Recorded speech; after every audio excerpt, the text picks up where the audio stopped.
Welcome to Surgeon Syndicate. If you're paying attention, you know that you only make money when you work. It might be great money, but it's dependent on you. The information on this podcast will help you solve that. We interview experts and provide analysis into financial freedom through commercial real estate. Why? To help physicians like you thrive. Let's dive in. Welcome to Surgeon Syndicate. We are here today with Tyson Cobb for the second half of our interview. Tyson is a board-certified orthopedic surgeon and upper extremity specialist who started out his real estate investing in farmland and then gas stations. So a little different than most people who end up starting out in single family or multifamily. Welcome back to the show, Tyson. Thank you. I appreciate you having me. So we were talking at the end of the last show a little bit about some of the things of how working together, we find common advantages and kind of everybody rises up together, a little different than the competition, we find in getting into medical school and stuff like that. You were talking on the last show about how as you started working less as a surgeon, you saw your income rise because you had more time to focus on your investments and some more things came along. Was that kind of, was it a hard decision there where you saw like, okay, there's actually an opportunity cost to going to work and doing surgery and getting paid to that versus focusing on the other? Or was it just kind of a point in your career where you were looking to do something different? It was just time to change. Yeah, I was at a point where I was work optional. And I took some, I went off call, quit working at the hospital, dropped down to working operating 1 day a week out of the surgery center, and spent a ton of time on my farm, just doing habitat work, driving tractors. Grew up on a farm and ranch, so I was kind of, back to my roots. And did that for about a year and was investing in the gas station, convenience store, and did 3 of those in total. 2 of them just outright bought them myself with a bank loan.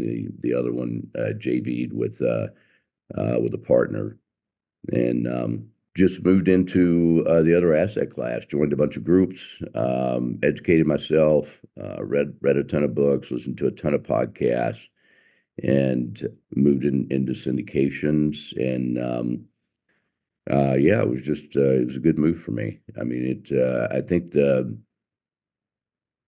number one, you have to have time to devote to evaluating opportunities and taking advantage of opportunities. Orthopedic surgeons are by and large so busy that it's hard for them to stop long enough to actually evaluate a deal and make a decision to get in it. And I think that's the first hurdle that physicians have, is they have to slow down enough and allocate some time to get in at least enough exposure, enough education, so they can at least understand the investment, and then pull the trigger and write the check. In my mind, in retrospect, even if you don't fully understand it, if you can find somebody you trust, pull the trigger and get in and just get the ball rolling. Because the sooner you get these multiple income streams generating and moving forward and snowballing, the faster this thing comes together for you. And my goal was I was already work optional, and I believe that the measure of wealth is not how much you have, but how much you can afford to give away. So my big, hairy, audacious goal is to be able to give $1 million a year away, and I know for certain that I can do that through real estate. And so that's the path I'm on right now. I want enough revenue streams of passive income rolling along and snowballing and doubling and moving forward until I can crank out $1 million a year in gifts to charitable organizations. So what are the things that you like to donate to that's driving you to give this money? Well, I joined that first year that I left my group and had some time to do those types of things. I joined the board of 2 Christian camps. One of them is called Camp Shalom. It's your typical Christian camp where it just provides an appropriate environment for kids to get exposure to some things that they might not otherwise get exposed to. The other one is Wildwood Hills Ranch of Iowa. That's for kids at risk.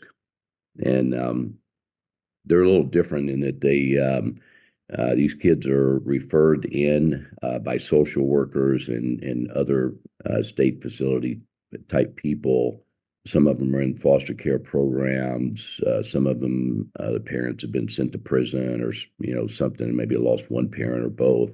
All of them are dealing with some type of issue in that regard.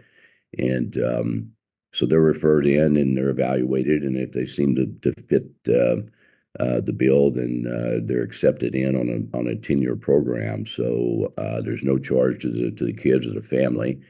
And they take them on for a 10-year period, and they do equine therapy in the afternoon after school. They have leadership programs, summer camps, just a variety of different activities that kind of help develop them and try to kind of teach trust, because a lot of these kids are they don't have trust any longer because they've been many of them have been abused and so forth. But so yeah, they do that. They teach job training, so they'll take them on the weekends, introduce them to various businesses in the community, and give them some exposure.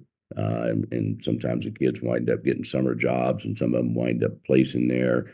Some of the kids wind up going to college, others do not, but they just kind of help direct them according to what their desires are and their abilities. And it's a great program, and just happy to be part of it. Recently got involved with another program that's similar called Youth Hope, and they provide facilities for kids after school so that they don't wind up in the wrong activities when school lets out. And so yeah, that's kind of the main drivers. I like 821 anti-trafficking. I like Joyce Meyer. There's a lot of different ones that I like, but the kids camp seem to be the thing that is driving the passion right now. Do you get the letters from the kids or some special stories that tell you about, a kid whose life was really changed by these and heads in another direction? Yeah. Yeah. And then they will frequently have like a fundraising at the end of the year, and they'll have usually it's a kid who's finished the program and they come back as a camp counselor, and they'll give their story from the beginning all the way through. And it's mind-boggling to kind of hear some of the experiences of their father getting shot in the house and just all kinds of crazy stories. Wow. And how they survived that and rose above it. That's got to help the other kids. I guess it's one thing, if they're sitting there, they're looking at you and they're like, yeah, great, you were a doctor, you don't know my struggles. But versus having a kid who comes back and is like, I was you.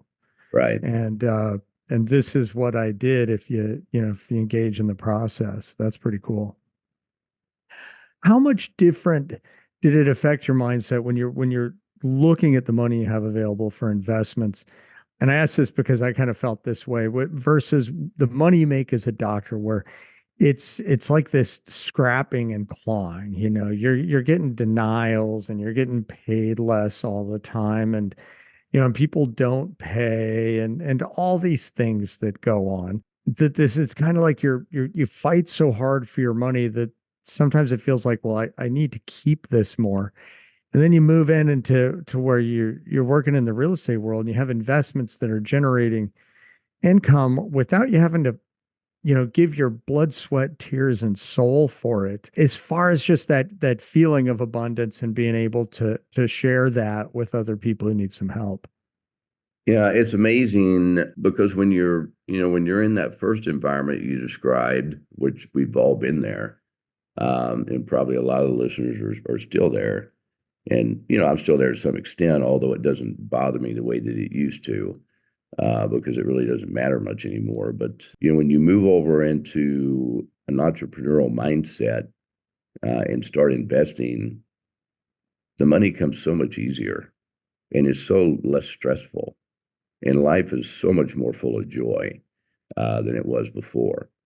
I mean, I look back on my struggles when I left because I'd been with my group for 20 years. So, it was a little bit taxing for me to pull the trigger and jump, you know. I'm thinking in the back of my mind, I might be going off a cliff here. And but you know, once I made that transition, God, that was like the best thing I've ever done in my life. But you don't know it at the time because it's, you know, it's so stressful and so taxing, and there's so much unknown there, right? Yeah. So when you and I just want to go back to it because when you were talking about that when you first left and you had the three gas station convenience stores. So were you just invested in the real estate there, or had you bought the whole business too? No, so it's the whole real estate in the building, but it's triple net. So, you know, I'm not pumping any gas or you know, doing anything like that. So it was, you know, it's a completely hands off. So for the listeners that don't know, with triple net, they pay everything. Even the taxes are paid by the tenant, and they're long term. So these were 15 and 20-year leases. So it's just math. I mean, you just sit down and do the math on this thing, and it's like, okay, this is a good investment. It's going to work well for me. And you know, you pull the trigger. Now it's not quite that simple because these are big closes, and it takes months to make it happen. And you go through some difficult transitions where you know, I thought we had an agreement on the interest rate. Well, no, it wasn't locked. And, you know, now here's the new interest rate. And now, you know, now it doesn't cover the debt service. And, you know, so you get upside down and right through the other side and everything works out. But it's, you know, you do have a few sleepless nights with those types of purchases.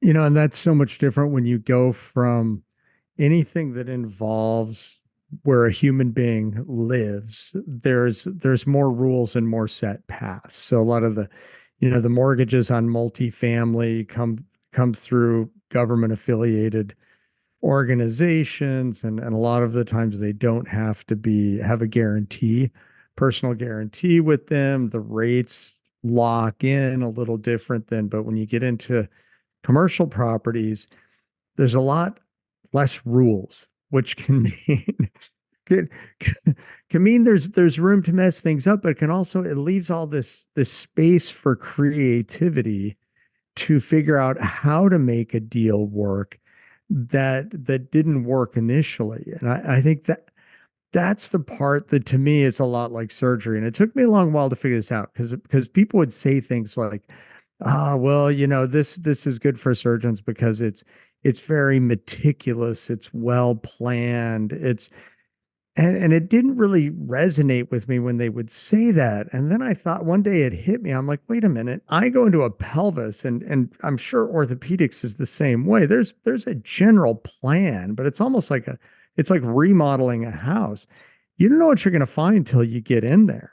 And most of the time it doesn't work the way you thought it was. And then you get in there and you got to figure out, okay, well, this is different. How am I going to change? How am I going to, the more you do it, the more it just becomes automatic.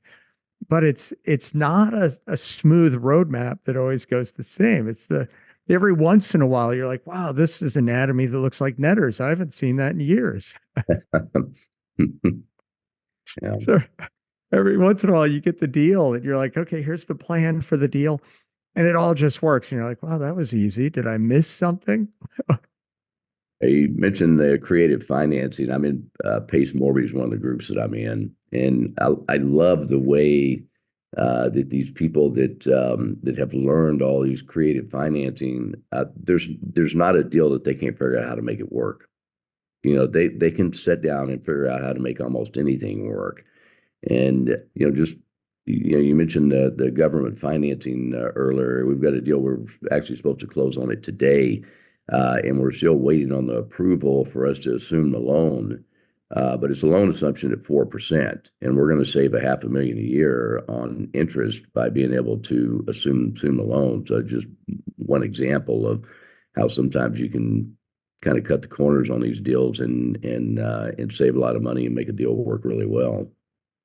Yeah, and the groups again, just I've a meeting tonight with one of my groups, and I've got a deal that I was just looking at today that a builder actually brought it to me because they're building an apartment complex 3 doors down, but it's a building that the city owns that they bought as part of a downtown revitalization program, but they bought it 5 years ago and haven't been able to get it done. And because it's a couple buildings together, there's some historical money available, but one of the buildings is really weird, and there's just this stuff in it. And so it was cool because the builder, it was kind of like his little pet project, I think, because that their bigger organization is like, yeah, we're not going to do that one. We're just going to knock down this building down the block and build an apartment building.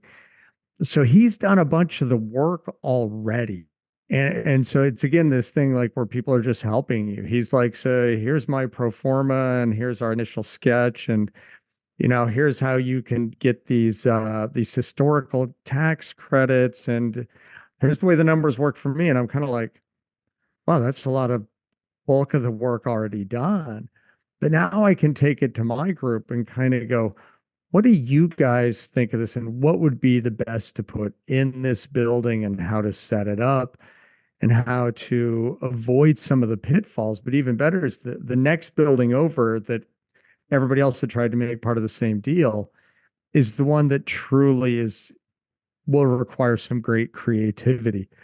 And I think, it's one of those where if you can figure out these things and come with this group intelligence, sometimes these are the home runs. Because if you can get this building for almost nothing because it's empty and the city wants it redeveloped, and then you can get tax credits on your construction cost, and the bank wants to be involved because they can say, hey, look, we're revitalizing downtown, and you can end up doing a multi-million-dollar deal for couple $100,000 invested, and really comes out well. But it's the creativity that makes it work, and having the people. I guess if I were somebody who had done this full time for the last 30 years, maybe I wouldn't need those people. But to sit down with a group and have everybody look at it, and you also get I did something like that and it went bad because of this. Don't do that. Or what if you put this in it? Oh, that would be cool. What's around there? I've heard this conversation with some other buildings, and it's really incredible what comes out of it with that group intelligence. And I think that's for people, if they're thinking about joining a group, how much more they get out of it than just learning about real estate. So in the groups here, and how often do you have people come in who are brand new and they know nothing and feel completely overwhelmed by the whole thing?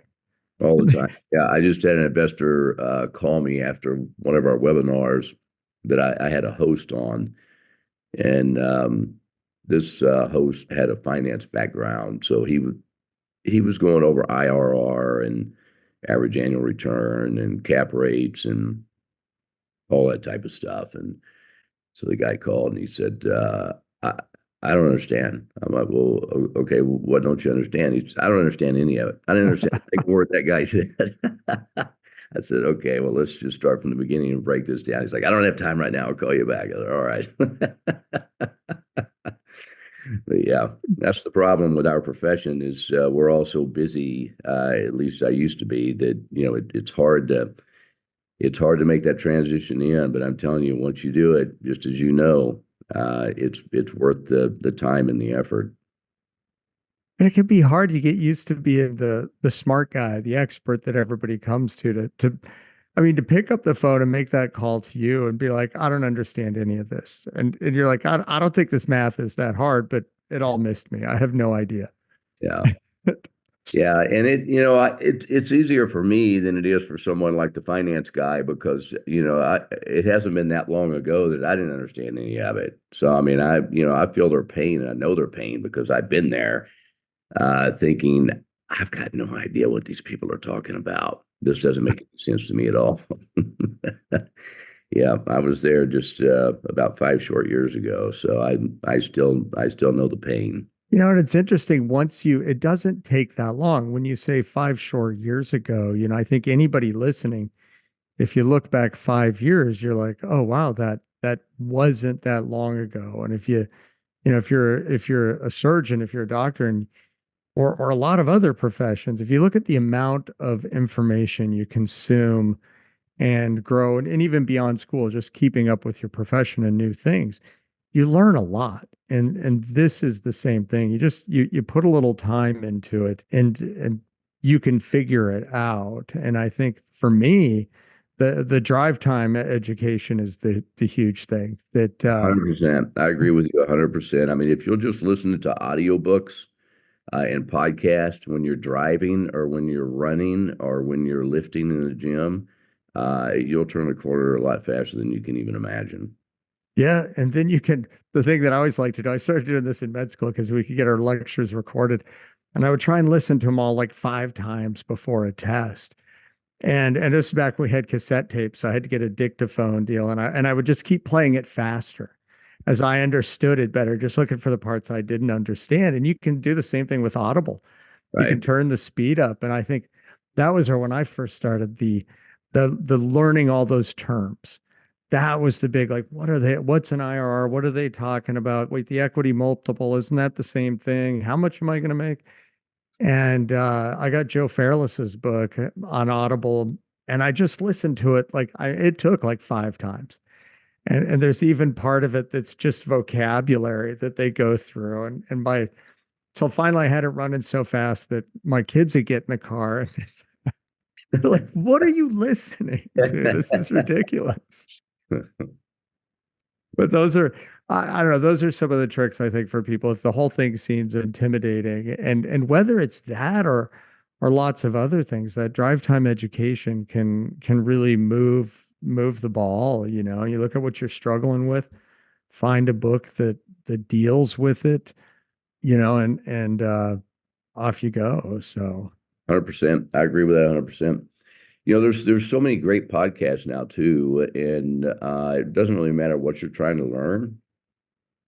People are giving free information away all the time. It's like I brought up Pace Morby. I mean, if you want to learn how to do creative financing, you can jump on one of his podcasts anytime, and he's just breaking stuff down. And there's probably 50 people out there that are working on one aspect of real estate or another in their little niche that that are giving away free information. yeah. What was that podcast again? If somebody missed it? Pace Morby. Pace Morby. All right. And that's for creative financing. So when people get started in this, what do you think is the big thing that separates those who acquire massive wealth from those who don't and just kind of stall out and Yeah, find themselves, working there to the bone all the way to the finish line? yeah, that's an easy answer. That's an easy answer. You just have to take action. So you have to be able to evaluate deals and take action.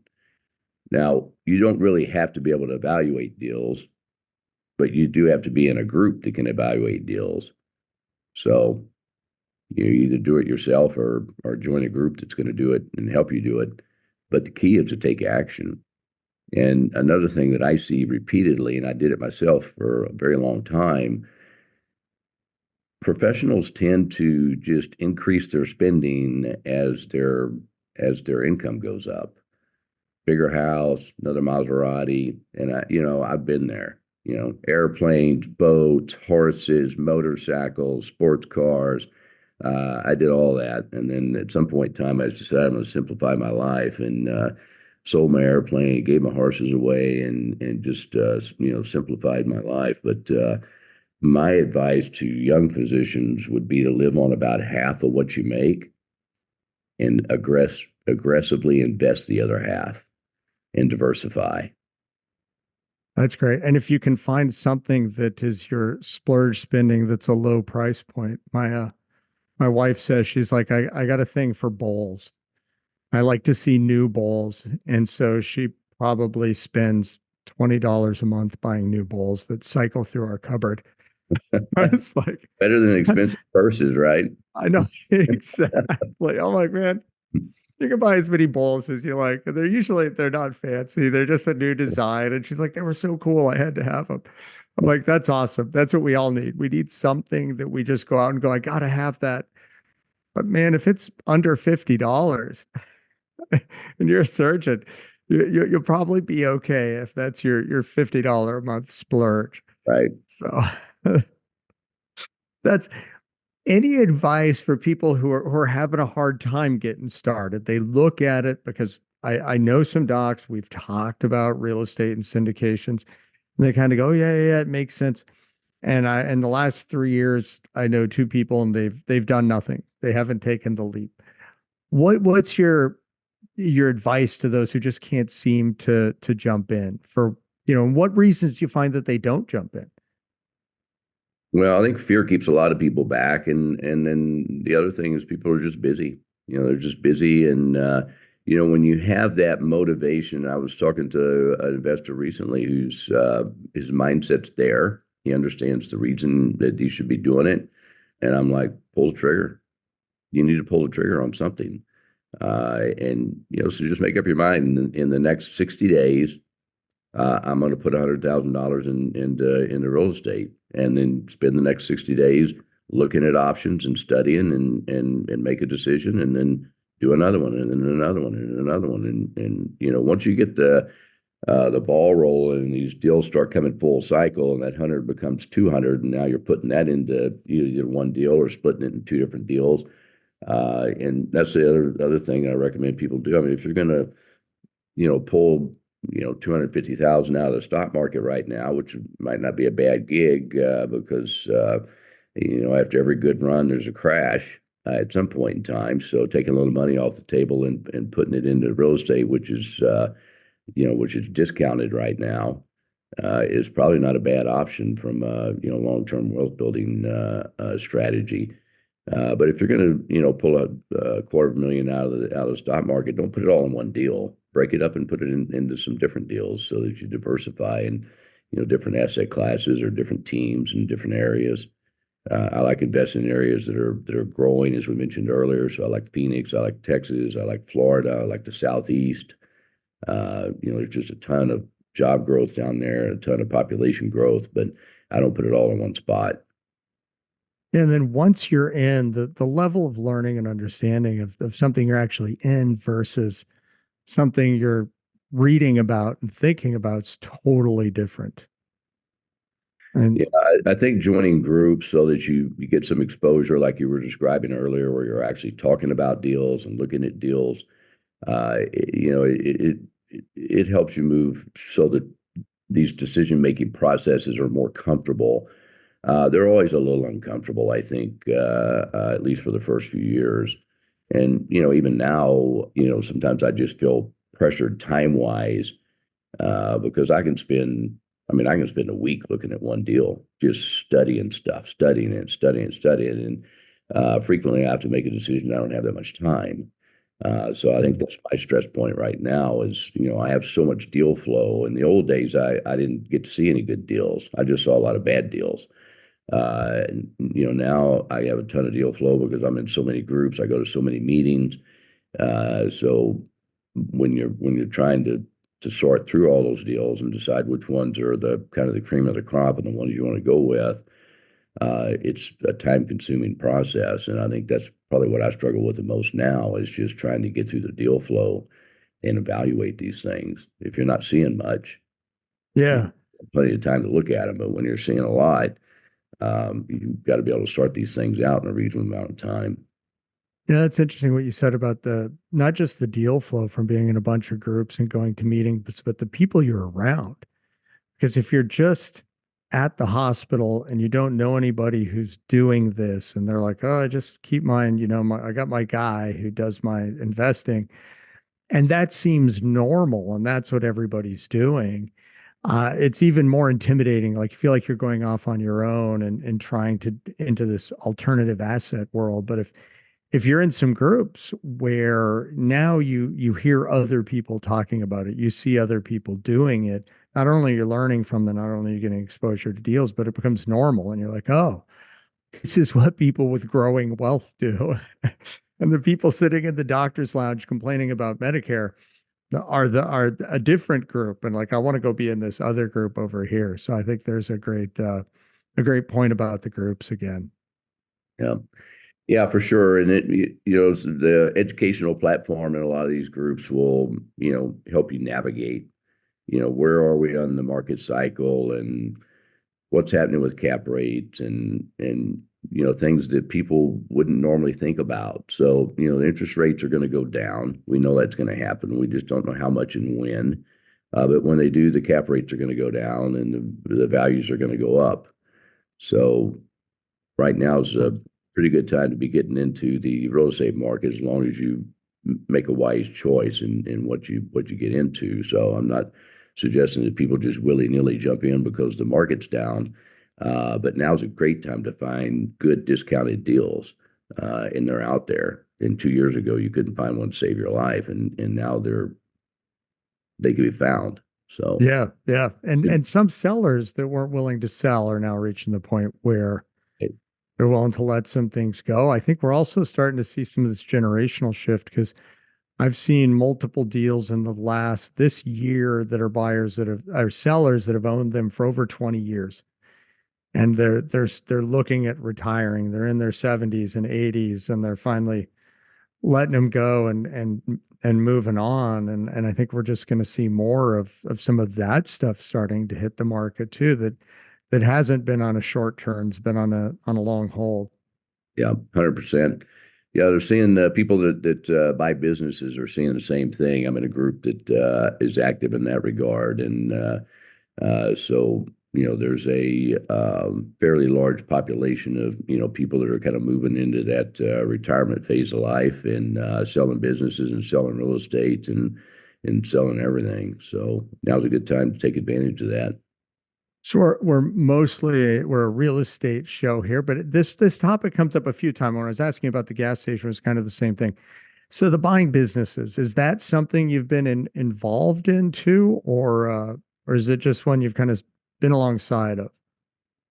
Yeah, I'm getting more involved in it, and for instance, like the BizBuy, you can go on the BizBuy site to buy businesses, similar to some of the real estate sites. And on BizBuy, you can find real estate there as well. So I do hear people talking about the fact that sometimes you can find some really good real estate deals on BizBuy, because those are business buyers and not real estate people. So most of those guys don't want the real estate. They don't know what to do with it.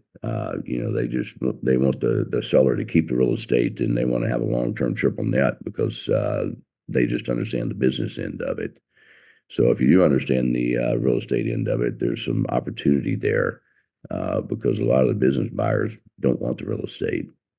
Yeah. What's the group you're in that you got that exposure to buying businesses? Kyle Malian. And it's a very, very good group. It's not real estate based, as I mentioned. It's buying businesses. So his buy box is $1 million to $5 million, and these are SBA loans that you can get 90%, and you can do quite well with it. You just have to be careful that you're not buying a job. Yep. You need enough employees that you're not going to be one of them, right?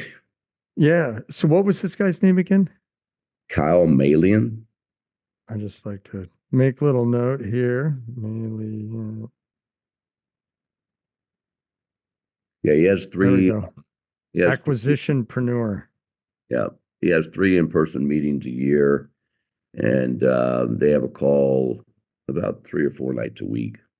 Okay. Going through deals and talking about different aspects of buying businesses. And I just love throwing those out there, because that's another great, that's Kyle Malian, Mallien. It's another thing when people look at alternative assets and different ways to create cash flow, to do that. So that's awesome. Thank you for adding that. All right. So if somebody wants to get a hold of you, what's the best way to reach out to you? You can find me through our website is timberviewcapital.com, or they can text me on my cell phone. It's 563-209-8488. All right. And I see we've got your LinkedIn here, and we'll put all that in the show notes. And if anybody is just listening and not watching, Tyson's got all that on his screen if you want to check out the YouTube feed, and can see it right there. So, all right, Tyson. Well, thank you so much for being on the show. Any last words of wisdom before we head out here? I would just encourage your listeners, if they're not already doing it, pull the trigger. Make up your mind, set a goal, set a limit, set a time limit, 90 days or whatever. I'm going to invest 50 grand or whatever the number is, and then just be consistent with that. Join some groups, start listening to some audio books. If you go to timberviewcapital.com, there's a book list on there that are books that I've found helpful. And, there's a ton of podcasts just like yours where, you can learn something new every day and just, listen to it while you're at the gym or driving the car or whenever you have time. But I think it's important to set a timeline, 90 days like that. In some real estate. So kind of like that test in school. You can procrastinate, but if you set the deadline, then you got to get it done at that point. Exactly. All right, everybody. Tyson, thank you for being here. And thank you, everybody, for joining us here on Surgeon Syndicate. Again, you can find us on YouTube as well as your podcast feeds. And we look forward to seeing you next time here on Surgeon Syndicate. Thanks, Mike. This has been an episode of Surgeon Syndicate. If you got value from this episode, other surgeons are hungry to become job optional, and you can help them by sharing this content today. Schedule a call and we can make a plan. Looking forward to having you with me on the next episode.